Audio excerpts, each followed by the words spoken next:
لله حمدا كثيرا طيبا مباركا فيه كما يحب ربنا ويرضى. والصلاة والسلام على نبينا محمد وعلى آله وأصحابه ومن سن بسنته إلى يوم القيامة. أما بعد.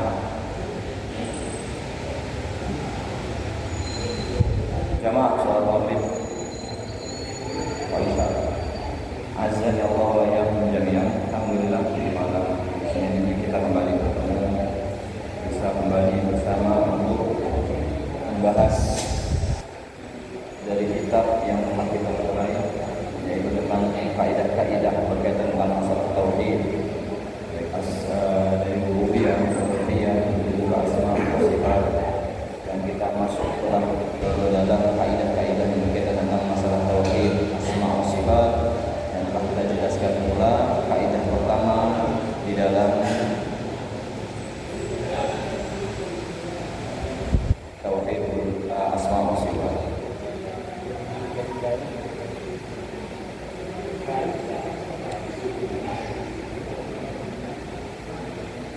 Nah, kaidah pertama yang telah kita jelaskan di pertemuan sebelumnya adalah kaidah besar, yaitu tidak ada tempat atau celah untuk kita meletakkan akal kita dalam perkara-perkara gaib.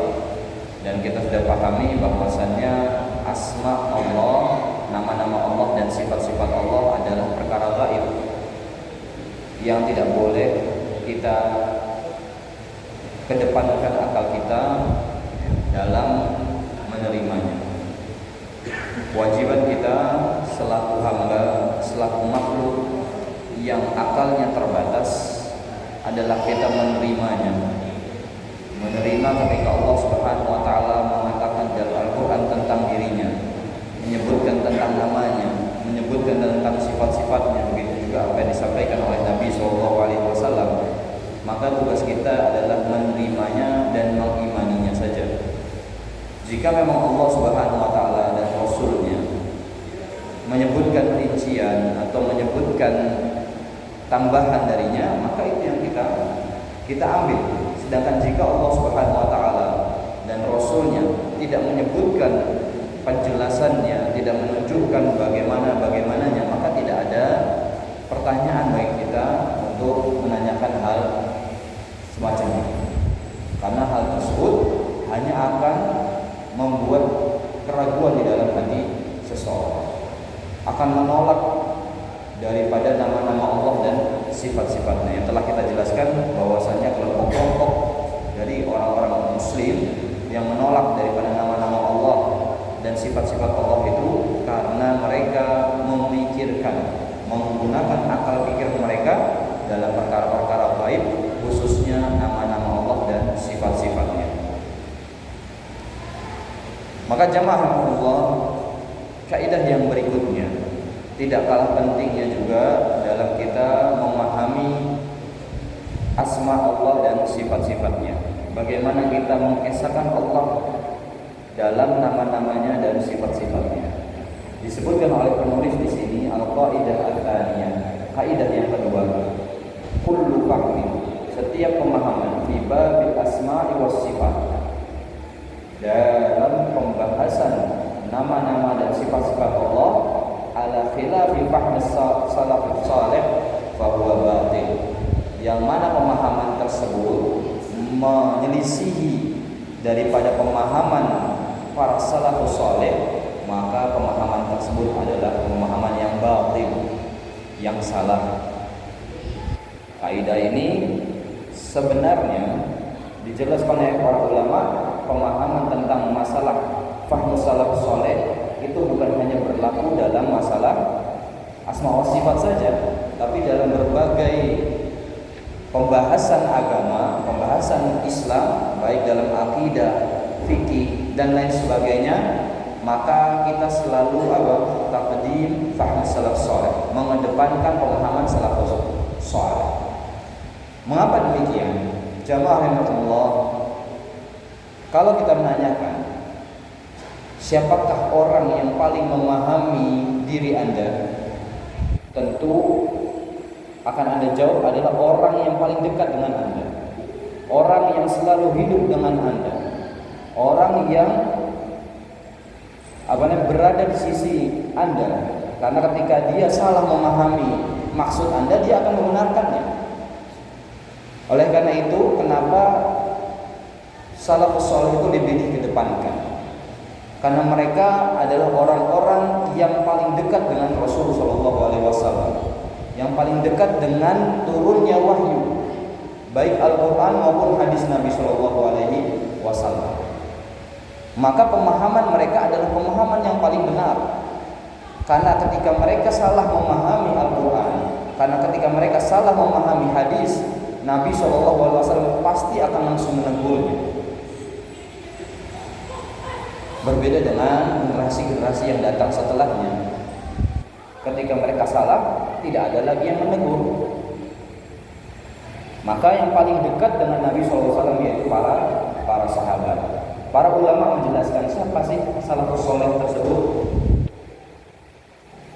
Syekh Sulaiman Al-Wahidi pernah menjelaskan bahwasanya paling utamanya salafus saleh adalah sahabat Nabi SAW yang mengikuti jalan Nabi SAW.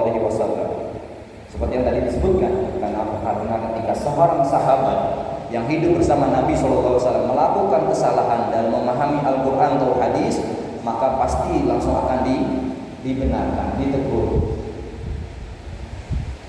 Maka mereka lah salafus saleh. Inti daripada salafus saleh adalah para sahabat. Pemahaman para sahabat dalam masalah akidah, fikih dan lain sebagainya yang berkaitan tentang agama, mereka lah yang paling patut diikuti. Pemahaman mereka, dalil jelas Al-Quran dan hadis, kalamullah dan kalamnya Nabi. Tapi dalam memahami Al-Quran dan hadis, pemahaman sahabatlah yang harus kita kedepankan. Kemudian dijelaskan oleh para ulama bahwasannya salafus saleh itu adalah 3 generasi sesuai dengan hadis Nabi SAW, khairu ummati qarni. Sebaik-baiknya masa itu adalah umat itu masaku, yaitu para sahabat. Kemudian waladina yalunahum, yang datang setelahnya, yaitu para tabi'in. Baru disebutkan setelahnya lagi, yaitu tabi'ut tabi'in. Kemudian di sana ada khilaf di antara riwayat, ada yang mengatakan setelahnya lagi. Akan tapi kemudian dikuatkan oleh para ulama bahwasannya tidak semua yang mengikuti itu disebut salafus saleh. Kalau kita jelaskan secara makna, salaf artinya orang-orang terdahulu. Kalau orang yang datang belakangan namanya khalaf. Ya. Jadi kalau kita nyebut kakek buyut kita juga salah. Ya. Makanya pemahaman ini harus dibenarkan. Maksud di dalam pembahasan agama ketika kita menyebutkan salafus saleh, maka utamanya kita kembalikan dulu kepada para sahabat. Kemudian datang setelahnya itu para tabi'in. Apakah seluruh tabi'in? Apakah ada sifat khususnya? Maka dijelaskan oleh para ulama bahwasannya yang mengikuti jalan para sahabat itulah yang disebut salafus saleh. Para tabi'in yang mengikuti pemahaman para sahabat, mereka itulah yang disebut salafus saleh. Kemudian datang setelahnya tabi'ut tabi'in. Maka begitu juga syaratnya. Dan syarat inilah yang akan terus berlanjut setiap generasinya. Ya, makanya sering muncul ya sebutan salafi ya, dan lain sebagainya. Tidak disebut mereka mengikuti jalan sebelumnya atau salafi di situ, kecuali mereka sanadnya atau cara pemahamannya itu sesuai dengan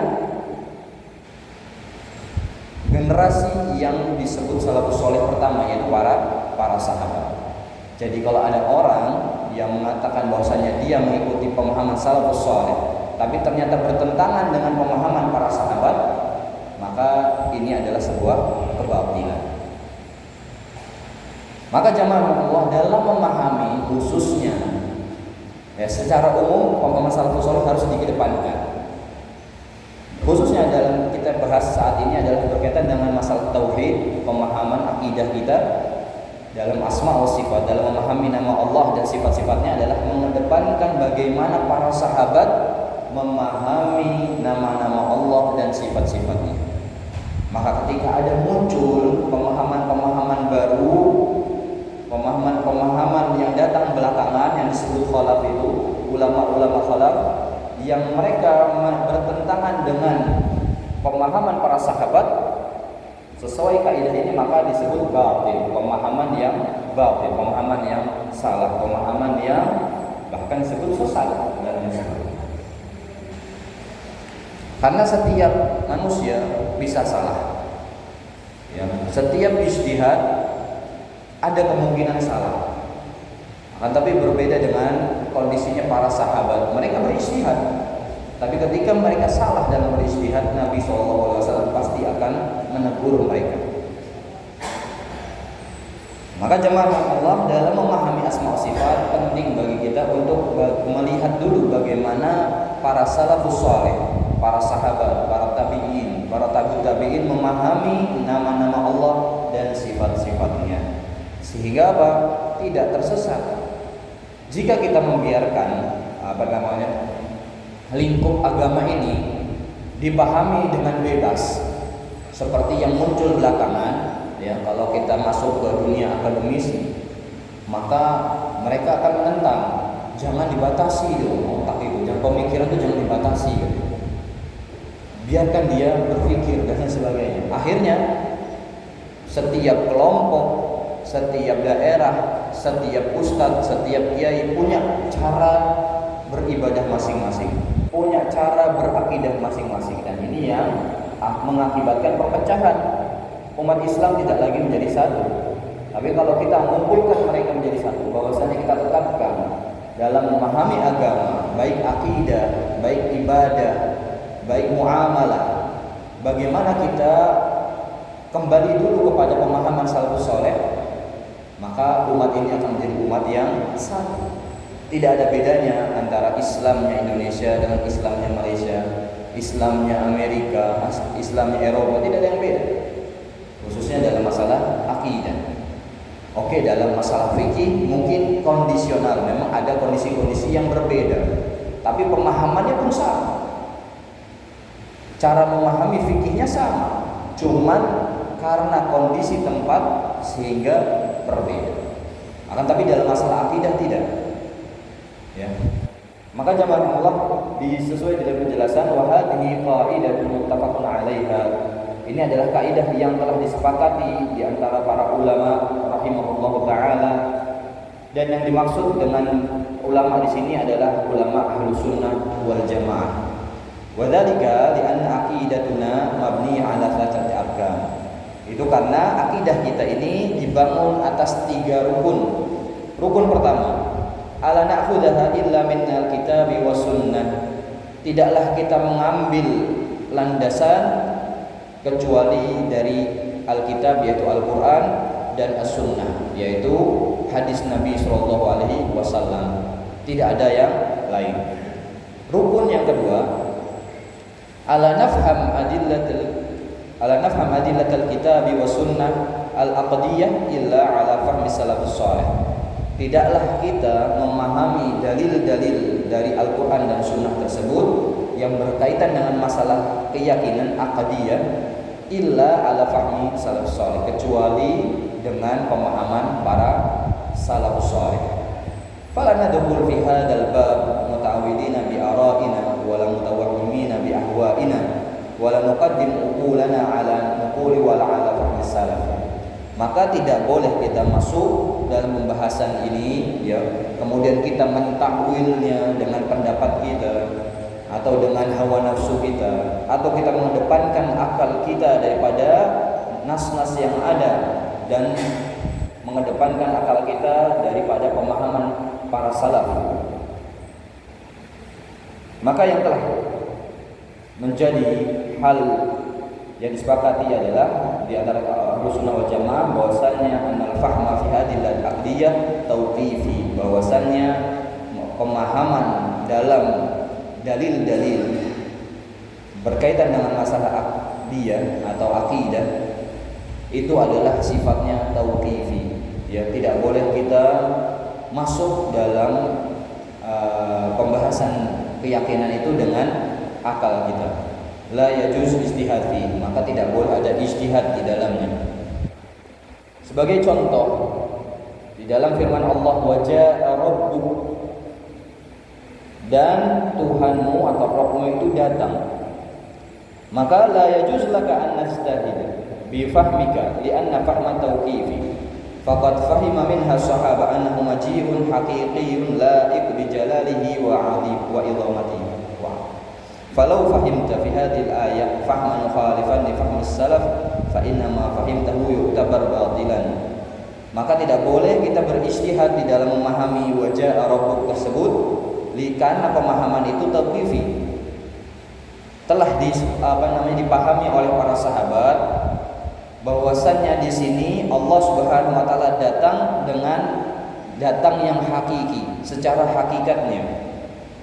Laik, yang sesuai, yang pantas dengan keagungannya, dengan kekuasaannya.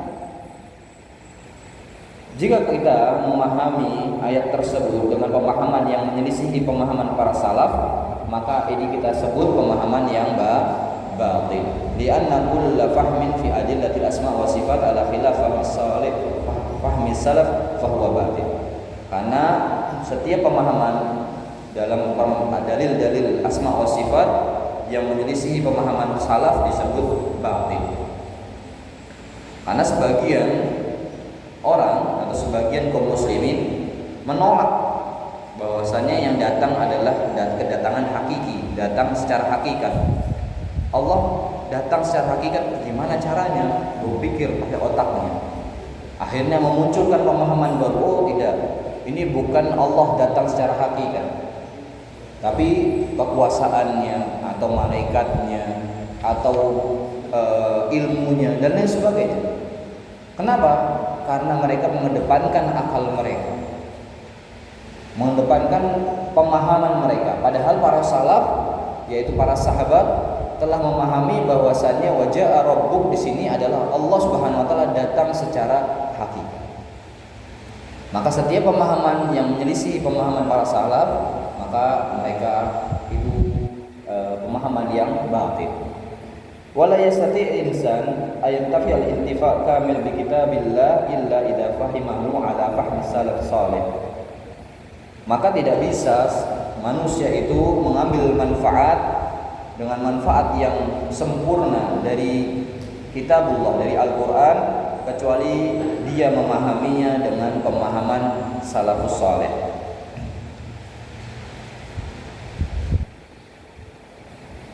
Dan jika engkau memahami ayat kemudian menyelisihi pemahaman para salaf,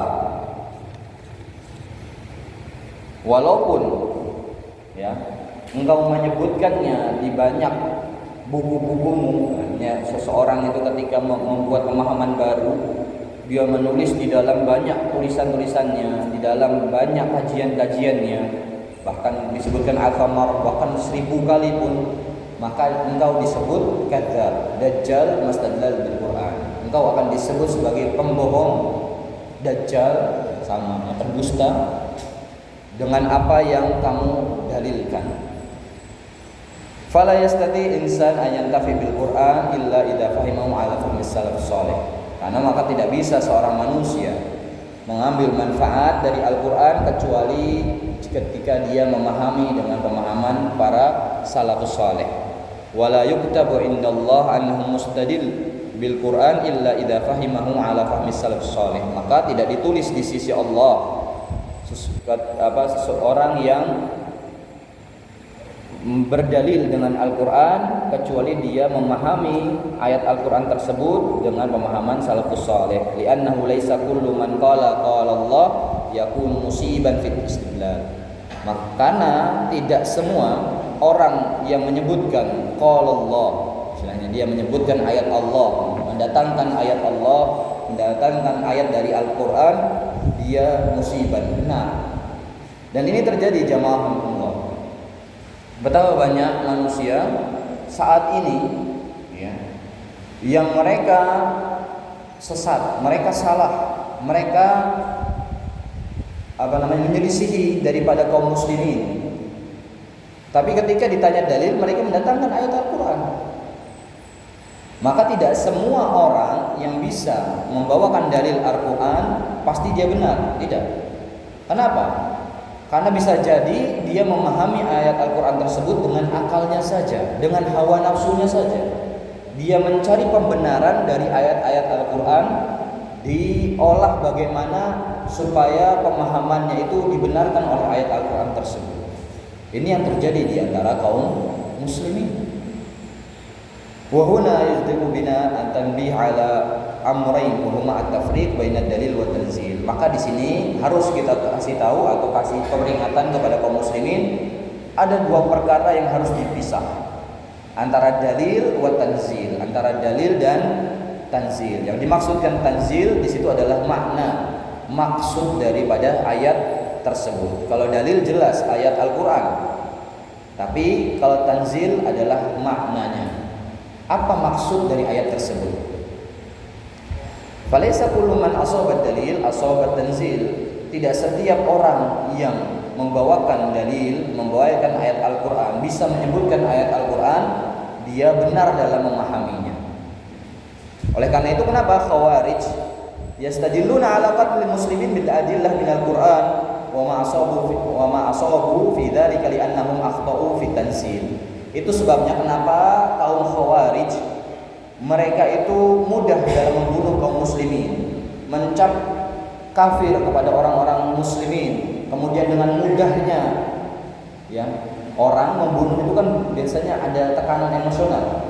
Tapi kalau kita lihat orang-orang Khawarij itu ketika membunuh, padahal yang dibunuh itu bukan orang jelas-jelas kafir, tapi bagi mereka itu kafir. Mereka mudah untuk membunuh mereka. Kenapa?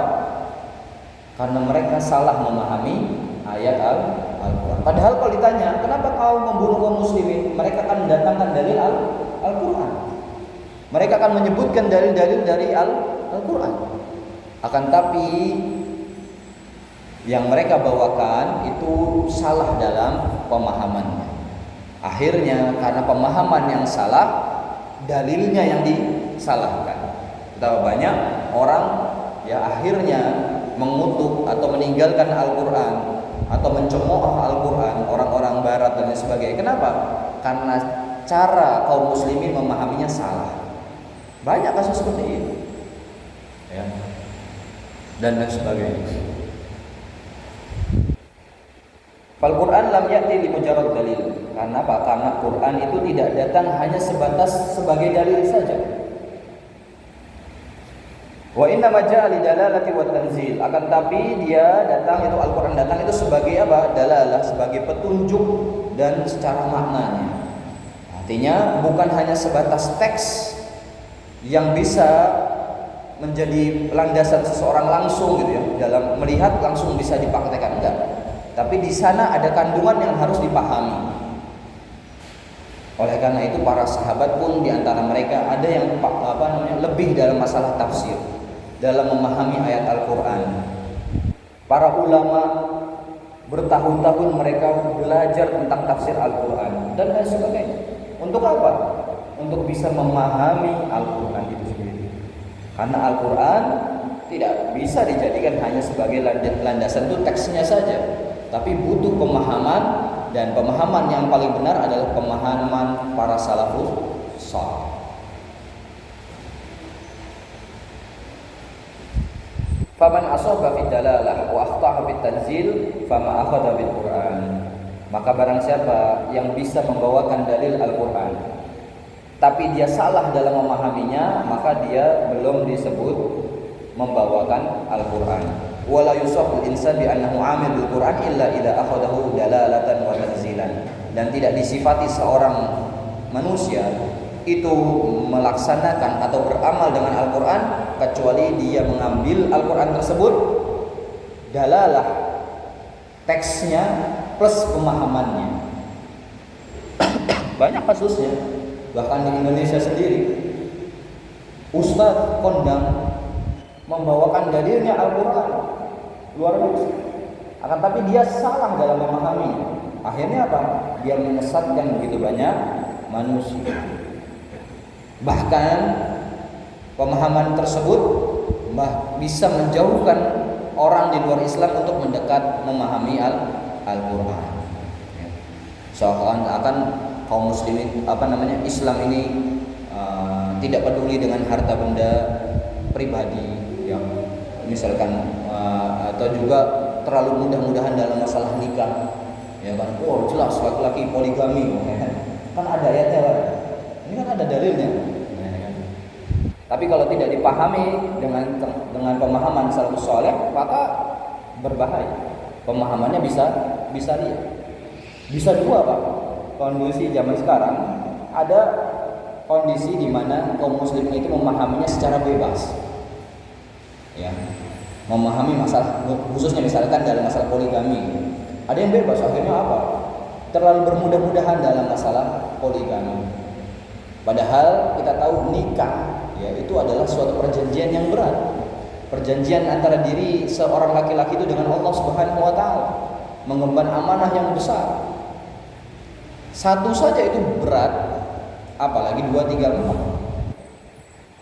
Tapi kalau dibilang ada nggak, boleh nggak? Ya boleh. Ada landasannya, ada dalilnya. Tapi memahaminya harus benar.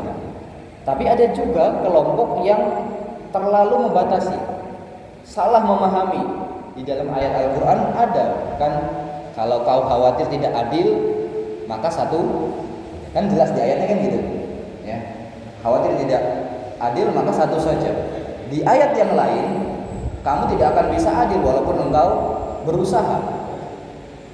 Maka dimaknai bahwasanya Islam itu sebenarnya melarang poligami. Nah ini juga salah. Ya. Maka pemahaman-pemahaman baru ini muncul, kenapa? Karena mereka mengedepankan kemampuan mereka.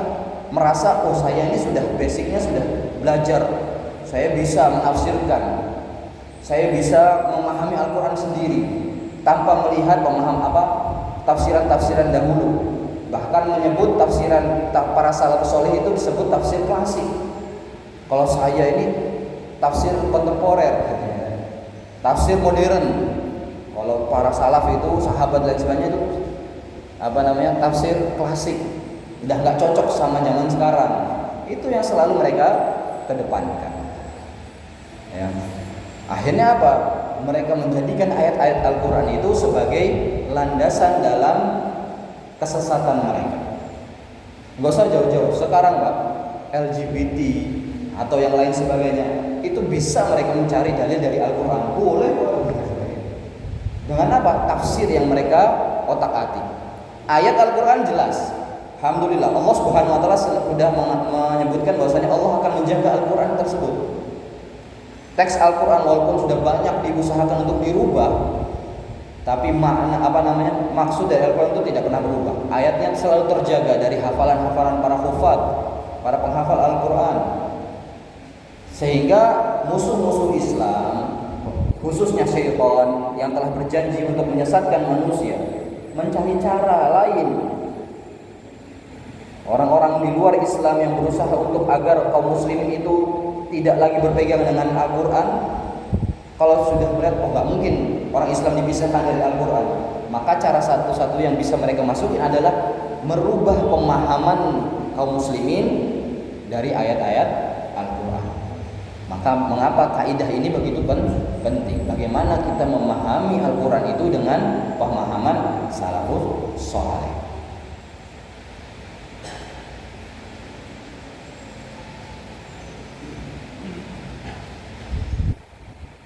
Di sini disebutkan kemudian fa idza qulta waja'a rabbuk, tadi dalil tentang waja'a rabbuk dan Tuhanmu datang. Al-maji' huna ma'nahu iradah wa thawab. Jika kita maknai maksud daripada waja'a rabbuk itu adalah iradah thawab, ya, keinginan untuk memberi pahala, maka ini pemahaman yang tidak sesuai dengan Al-Quran. Ya, ma akhadta bil Quran, engkau tidak mengambilnya dari Al-Quran, engkau tidak mengimaninya hakikah bihadil ayat, hakikat dari ayat tersebut.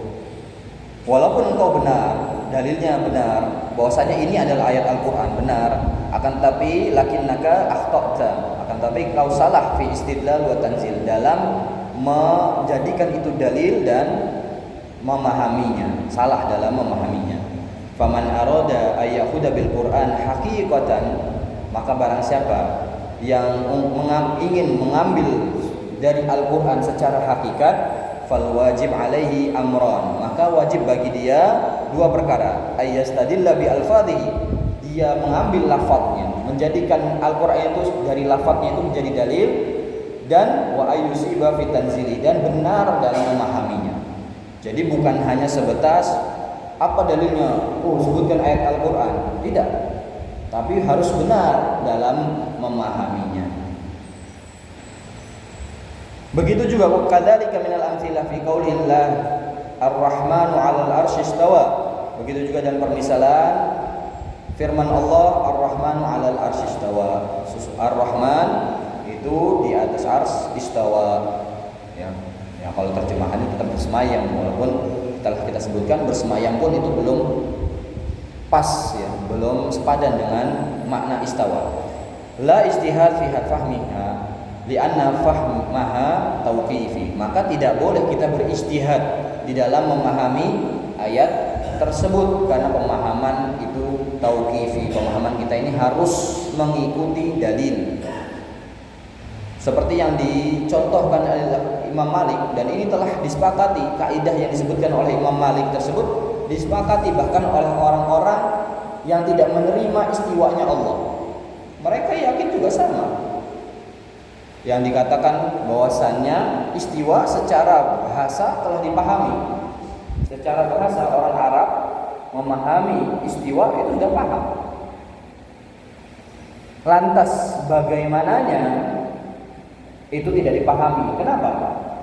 Karena Allah tidak pernah menyebutkan, Nabi tidak pernah menjelaskan. Tapi kita mengimaninya itu wajib. Kenapa? Karena Allah sendiri yang menyebutkan dalam Al-Quran, maka beriman dengannya wajib. Dan perhatikan di akhirnya bertanya tentang bagaimana Allah beristiwa, ini adalah sesuatu yang bid'ah, itu sesuatu yang baru. Maka harusnya kalau mereka menerima perkataan Imam Malik tersebut, maka ketika Allah mengatakan Allah Ar-Rahmanu 'alal 'arsy istawa, sudah mereka beriman bahwasanya Allah beristiwa di atas arsy. Selesai. Tanpa harus, kalau Allah beristiwa berarti Allah butuh dengan arsy. Kalau Allah beristiwa di atas arsy gini-gini dan sebagainya. Pertanyaan-pertanyaan yang muncul setelahnya itu adalah disebabkan karena mereka menggunakan akal mereka. Istiwa, Allah beristiwa. Gimana Allah beristiwa? Berarti mirip kayak makhluk. Makhluk juga bisa beristiwa dan lain sebagainya. Ini yang salah, ya. Maka jamaah Allah, kita kembali kepada para salafus saleh. Mereka pun tidak pernah menanyakan kepada Nabi SAW bagaimana istiwanya Allah Subhanahu wa taala. Maka ketika Nabi menyebutkan ayat tersebut Ar-Rahmanu 'ala istawa, maka para sahabat pun langsung mengimaninya saja tanpa banyak bertanya bagaimana otaknya, akal mereka berusaha memahaminya, tidak. Wa nasihati, maka di sini penulis menyebutkan nasihatnya, wahai para pencari ilmu yang benar, iyyaka an tabtaghi ghayra sabilil mu'minin min ashabin Nabi sallallahu alaihi wasallam. Ya, hindarilah, janganlah kalian berharap atau keluar, ya, dari mencari daripada selain jalan kaum mukminin dari para sahabat. Artinya jangan kita cari jalan yang lain. Kalau di sana ada jalan sahabat, yaitu salafus saleh di sini sahabat Nabi SAW, maka kita tempuhlah jalan tersebut. Maka kalau orang yang mencari jalan selain jalannya para sahabat, maka bisa jadi Allah Subhanahu wa taala akan menyesatkannya, bahkan menjerumuskan dia ke dalam Jahannam, api neraka, dan itu adalah seburuk-buruknya tempat kembali. Fa iyyaka tsumma iyyak, maka hati-hati, waspada untuk at-tabi'a, untuk mengikuti selain jalan kaum mukminin di dalam pemahaman mereka. Fahum akmalul ummah fahuman wa a'maqaha ilman. Karena mereka, yaitu di sini maksudnya sabil mukminin adalah para sahabat, karena mereka adalah umat yang paling sempurna pemahamannya dan yang paling dalam ilmunya. Ya, yang telah kita sebutkan di awal bagaimana mereka para sahabat yang selalu menyertai Nabi SAW, yang selalu berusaha untuk mengambil ilmu dari Nabi SAW. Bahkan jika mereka beristihad pun, Nabi akan selalu ada di samping mereka. Jika mereka salah, tentu Nabi SAW akan menegurnya. Bagaimana ketika seorang sahabat di perang, kemudian mendapatkan seorang kafir sudah di ujung pedangnya, kemudian dia mengucapkan la ilaha illallah atau syahadat, kemudian dia tetap dibunuh. Itu ijtihadnya seorang sahabat. Kenapa? Dia beristihad bahwasanya seorang kafir ini dia bersyahadat hanya untuk tidak dibunuh. Itu ijtihadnya sahabat. Namun Nabi SAW pun langsung marah.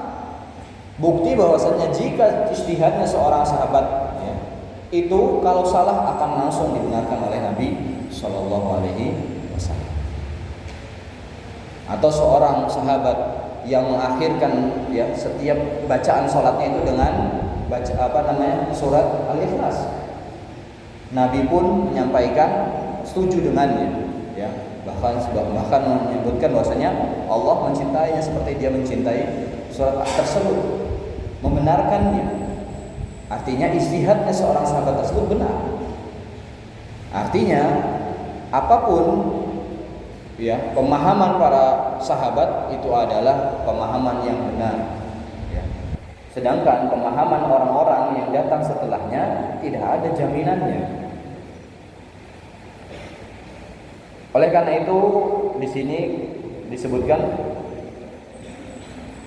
kami memperingatkan dengan peringatan yang keras tentang pendapat-pendapat yang buruk atau yang jahat, allati turidu minal ummah, yang menginginkan daripada umat ini untuk jauh dari pemahaman para sahabat, yang mereka mengatakan mengapa engkau mengharuskan kita memahami dengan pemahaman orang-orang yang sudah mati. Mereka mengajak untuk memahami Al-Quran itu sesuai dengan tuntutan abad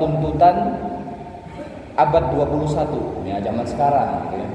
Walimada tazumuna, mengapa kalian mengharuskan kita memahami dengan pemahaman orang-orang Muhajirin dan Ansor, yang padahal mereka itu tidak ada penemuan, tidak ada hal-hal baru berbeda dengan zaman sekarang. Kenapa engkau harus mengunci misalnya mengunci akal-akal kita ini yang luar biasa hebatnya, yang terbuka di zaman ini dengan akal di zaman mereka. Nah, ini pertanyaan ini selalu muncul di antara mereka, di antara orang-orang yang berusaha untuk memahami Al-Quran dengan pemahaman yang baru. Mereka akan selalu menyebutkan hal demikian. Zaman ini beda lagi, bukan lagi zamannya unta, nggak ada orang naik haji aja naik pesawat, malah nggak bisa katanya gitu kan, dan lain sebagainya. Muncul pemikiran seperti itu. Dulu nggak ada HP, sekarang ada HP. Dulu nggak ada ini, sekarang ada ini. Mereka selalu berlandaskan seperti itu. Alasan mereka selalu seperti itu. Bagaimana bisa kita membatasi akal kita yang selalu berkembang ini untuk kembali atau mengikuti pemahaman orang-orang terdahulu? Ini yang selalu mereka keluarkan, dan ini yang saya dapatkan sendiri di satu tempat pendidikan Islam, Yang selalu mereka mendepankan seperti itu. Mereka mengatakan dalil Al-Quran dan Sunnah ini terbatas, terputus, sedangkan permasalahan itu terus berkembang. Maka memahami supaya Islam ini selalu cocok setiap zaman, nggak hanya gitu. Maka memahami Al-Quran dan Sunnah itu harus mengikuti perkembangan zaman.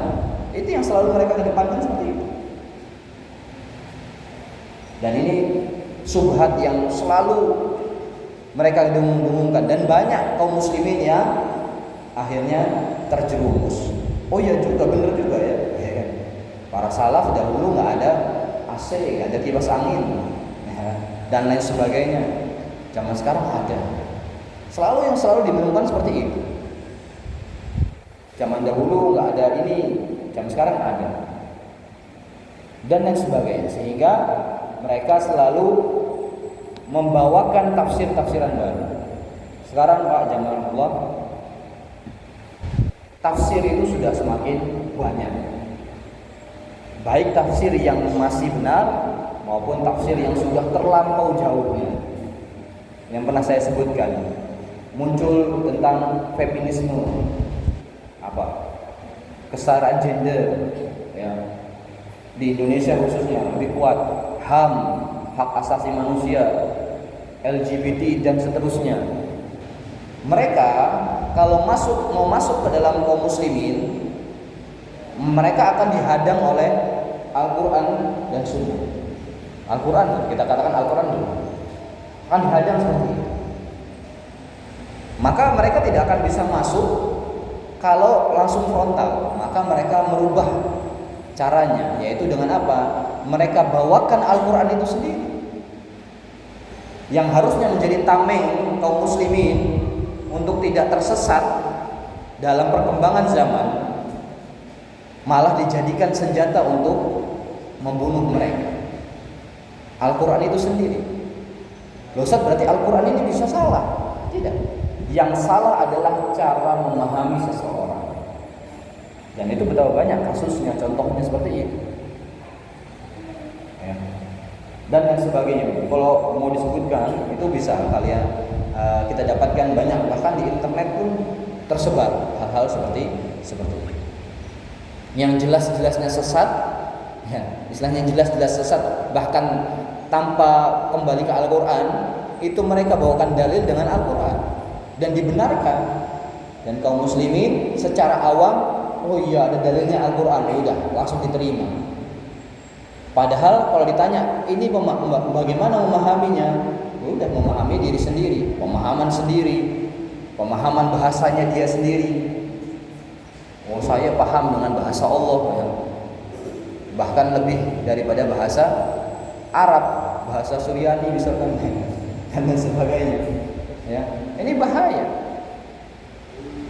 Atau bahkan mereka yang mendatangkan pemahaman dari Barat. Coba kalau kita lihat pemikir-pemikir Islam yang kontemporer, yang selalu mengusungkan feminisme, mengusungkan kesetaraan gender, HAM dan lain sebagainya, yang mereka bawakan banyak darinya peneliti-peneliti dari Barat. Dan itu saya temukan sendiri, ya, saya saksikan sendiri, bukan saya ngasal ya, bukan saya kira-kira, bukan. Dan itu saya saksikan sendiri. Beliau itu doktor kayaknya, belum profesor, doktor, menanyakan tentang apa hikmahnya mahar. Mahar ini kayak model prostitusi katanya. Mahar ya kan, dikasih mahar, baru nanti istri itu melayani suami. Kalau istri enggan melayani suami, maka nafkahnya dihentikan. Hukumannya gitu katanya. Jadi seakan-akan nafkah atau mahar ini seperti bayar. Pemahaman ini kan luar biasa, salahnya, sesatnya kan. Dan mereka membawakan dalil ini sama seperti pemahaman atau pikirannya orang Barat. Dalilnya mereka itu orang Barat. Maka hati-hati jamaahullah, ketika kita mau memahami Al-Quran, maka lihat bagaimana seseorang itu membawakan dalil Al-Quran atau Sunnah, kemudian bagaimana ia memahami ayat Al-Quran dan Sunnah tersebut.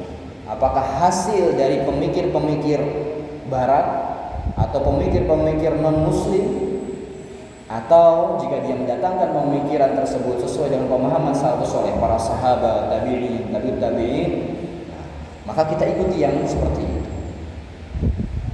Jamaah rahimahullah, mungkin kita lanjutkan sedikit.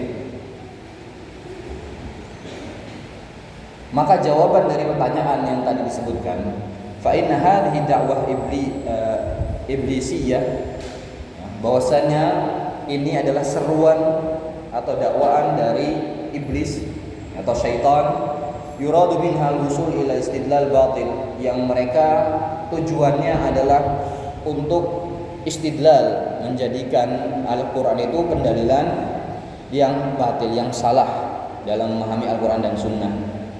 Lianna fahmas salaf, kenapa? Karena pemahaman para salaf sara siyajan hamian, itu menjadi dinding yang melindungi kaum muslimin, melindungi Al-Quran dan Sunnah min duhulil ahlil bidah, yang melindungi dari masuknya pemahaman-pemahaman ahlul bidah, orang-orang yang baru, pemahaman-pemahaman baru, yang mana pemahaman mereka yuriduna duhul, yang mereka masuk, ya,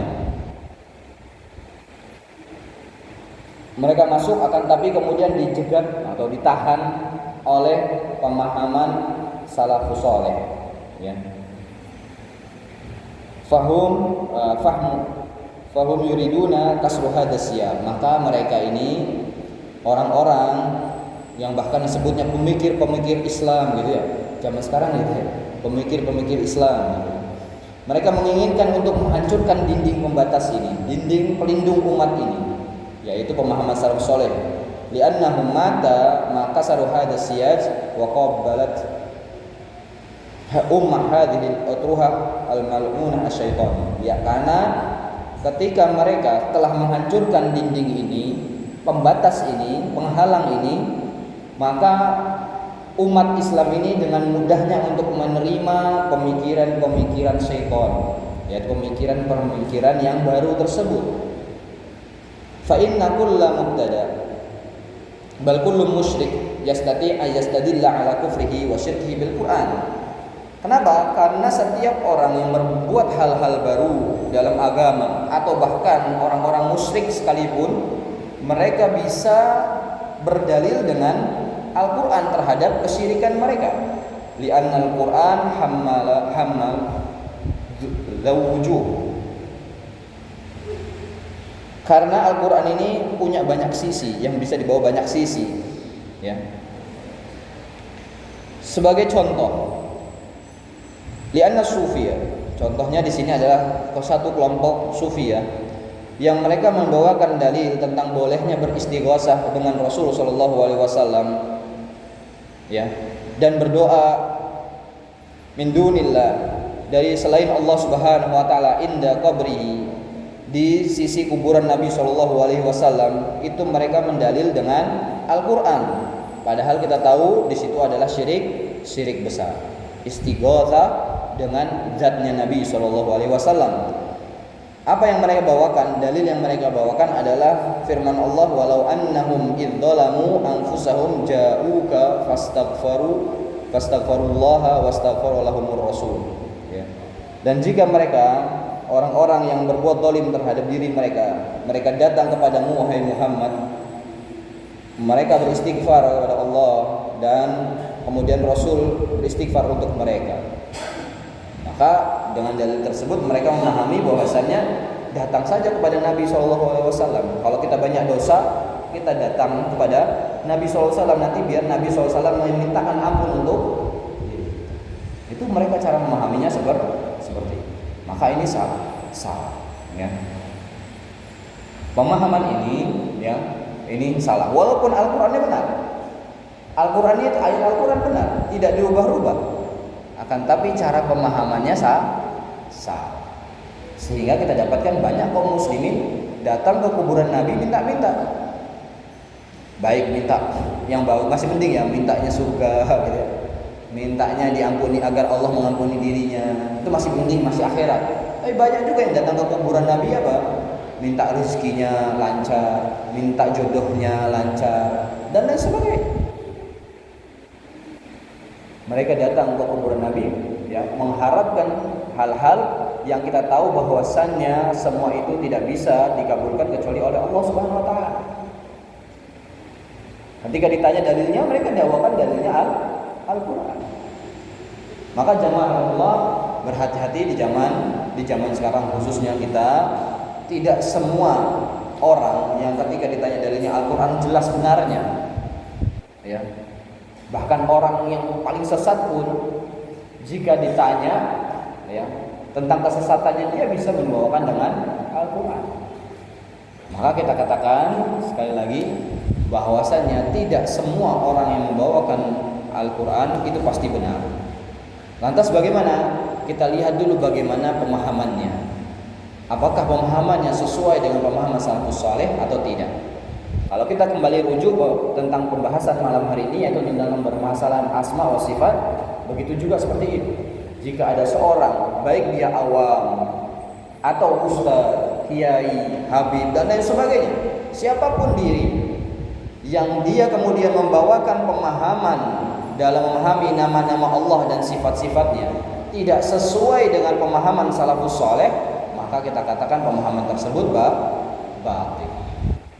Walaupun dia membawakan ini pemahamannya ulama dahulu, siapa? Guru-gurunya, ya, guru-gurunya yang di atasnya dan sebagainya. Tapi ketika bertentangan dengan pemahaman para sahabat, tabi'in dan sebagainya, para salafus saleh, maka pemahaman tersebut juga salah. Karena betapa banyak juga kasus pemahamannya disebutkan ini pemahaman salafus saleh. Ulama yang dia sebutkan ulama yang sudah meninggal, kan disebutnya salaf, ya. Akan tapi kita katakan salafus saleh yang seperti di awal, yang utama adalah para sahabat. Apakah pemahaman ini sesuai dengan para sahabat? Ya. Apakah kemudian pemahaman ini juga dikuatkan dengan tabi'in? Kalau tidak ada dari sahabat, tidak dari tabi'in dan seterusnya tabi'in, terus dia membawakan ulama-ulama yang datang setelahnya, maka kita katakan juga pemahaman itu adalah batil. Itu saja jamaah Allah, semoga bisa diambil faedahnya, dan ini juga menjadi landasan kita dalam masalah beragama di Islam. Agar Islam ini sesuai dengan Islam yang sama, agar tidak berbeda Islamnya Nabi Muhammad SAW dengan Islamnya zaman sekarang. Islamnya Anda tidak juga berbeda dengan Islamnya para sahabat. Bagaimana bisa? Dengan cara menjaga, memahami Al-Quran, Al-Hadis, memahami Islam itu dengan pemahaman para salafus saleh. Itu saja. Subhanallah wa bihamdika, asyhadu an la ilaha illa anta, astaghfiruka wa atubu ilaik. Wa aqul jazakumullahu khairan wa barakallahu fikum. Wa sallallahu ala nabiyyina Muhammadin wa ala alihi washabihi ajmain. Wa akhiru da'wana alhamdulillahi alamin. Wassalamualaikum warahmatullahi wabarakatuh.